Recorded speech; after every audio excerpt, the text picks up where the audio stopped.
மல்லி சீரியல் நேயர்களுக்கு வணக்கம். உண்மையான ரேணுகா என தெரிந்தும் மல்லி ஏன் இப்படியெல்லாம் பண்ணிட்டு இருக்கா என மல்லி மீது கோபமடையும் விஜய்க்கு மல்லி இருந்துட்டு சுடரின் சுயரூபத்தை வீடியோ ஆதாரமா, அதாவது சுடருடைய கழுத்தில் விஜய் தாலி கட்டுறதுக்கு முன்னாடி நிரூபிக்க தான் போகிறாங்க.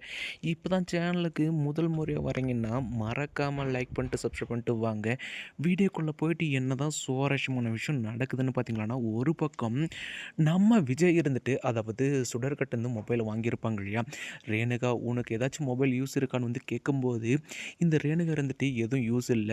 ஏன்னா, இந்த வீட்டாளுங்கள தவிர வெளியாளுங்கள வந்துட்டு யாரும் தெரிஞ்ச மாரி யார்கிட்டயும் காட்டிக்கக்கூடாது அப்படின்ற ஒரு விஷயத்துக்காக தான், இப்போ ரேணுகா இருந்துட்டு அதாவது இந்த போலியான ரேணுகா இருந்துட்டு விஜய் கிட்ட கேட்டதுமே மொபைல வந்து தூக்கி குடுத்துருவாங்க இல்லையா? தூக்கி குடுத்ததுமே இப்போ நம்ம விஜய் இருந்துட்டு மல்லிக்கு கால் பண்ணுவாங்க.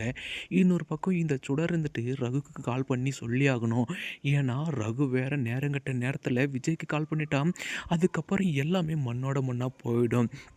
அப்படின்ட்டு இப்போ இந்த அதாவது சுடர்ந்துட்டு இந்த ராஜேஸ்வரியோட மொபைலை வாங்கிட்டு அதுக்கப்புறமா ரகுக்கு வந்து கால் பண்ணுவாங்க இல்லையா? முதல்ல என்கேஜ்ட்டு தான் வரும்.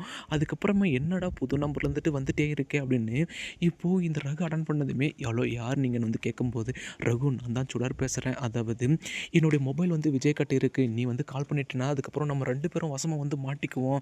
அது எதுவும் பண்ணக்கூடாது அப்படின்ற ஒரே விஷயத்துக்காக தான் நான் ராஜேஸ்வரியோட மொபைலை வாங்கி பேசுகிறேன். என்னது ராஜேஸ்வரியா? இந்த விஷயம் ராஜேஸ்வரிக்கு தெரிஞ்சா இது எல்லாமே தலைகீழா மாறிடும் அப்படின்னு இந்த ரகு வந்து ஒரு பக்கம் வந்து சொல்கிறாங்க இல்லையா? மறுபக்கம் ரகு அதாவது மல்லி இந்த வீட்டில் இருந்தாலும் எனக்கு வந்து பிரச்சனை இருக்குது, அவள் இல்லைனாலும் பிரச்சனை இருக்குது. ஏன்னா ஒரு பக்கம் விஜய் முழுசாக மல்லியை மட்டும் தான் தேடுறான். அதாவது எங்களுக்கு நலம் வைக்கும்போதும் அவன் முழு மனசாக அதாவது இதுக்கு வந்துட்டு ஏற்றுக்கிருந்தாவே இல்லை. அவன் எப்படி இருந்தாலும் அதாவது மல்லியை வந்து பார்த்துட்டா இது எல்லாமே மாறிடும்.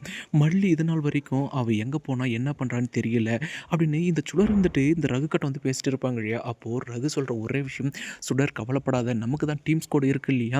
அதை வச்சு அவள் எங்கே போயிருக்கா என்ன பண்ணுறா அப்படின்ற ஒரு அப்டேட்டை வந்து தெரிஞ்சுக்கலாம் அப்படின்னு வந்து சொல்கிறாங்க இல்லையா? ஆனால் அதுக்கு முன்னாடியே நம்ம மல்ல இருந்துட்டு மனோகரம் சேர்ந்து 2 பேரும் வந்துட்டு இந்த சுடரின் சுயரூபத்தை வந்து தெரிஞ்சுக்கிட்டு தான் வீட்டுக்கே வர போகிறாங்க. ஆனால் அதுக்கு முன்னாடியும் நம்ம விஜய் இருந்துட்டு என்ன மல்லியை பற்றி ஒரு இன்ஃபர்மேஷன் வந்து கிடைக்கல. அவள் கோயிலுக்கு தான் போனாளா இல்லை வேற எங்கேயாச்சும் வந்து போனாளா அப்படின்ற விஷயம் தெரிஞ்சுக்கணுன்றதுக்காக இப்போது பாபுடைய வீட்டுக்கு போயிட்டு மல்லி எங்கே கோயிலுக்கு போனவ இன்னும் வரலையா அப்படின்னு வந்து கேட்கும்போது, இல்லை மாப்பிள்ள இன்னும் வரல அப்படின்னு சொல்லுவாங்க இல்லையா? சரி மல்லி வரட்டும், அவள் வந்ததும் அவளை பார்த்துட்டே போகிறேன், அதுக்கு முன்னாடி நான் இந்த இடத்த விட்டு போகவே முடியாது அப்படின்னு இப்போ கொக்கு ஒத்த கல்ல ஆத்தங்கரையில் மீனுக்காக வெயிட் பண்ணுறது போல நம்ம விஜய் கோபத்தோடு வெயிட் பண்ணுவாங்க. ஆனால் இன்னொரு பக்கமும் இந்த ரேணுகா எதுக்காக நம்மக்கிட்ட வந்து மொபைல் வாங்கணும் அப்படின்ற ஒரு விஷயத்தை இப்போ ராஜேஸ்வரி ஒருத்து கவனிக்கும் போது தான் மல்லி சொல்கிறபடி இவ உண்மையான ரேணுகாவே கிடையாது, போலியான ரேணுகா அப்படின்ற ஒரு விஷயத்தை கன்ஃபார்ம் பண்ணுறாங்க.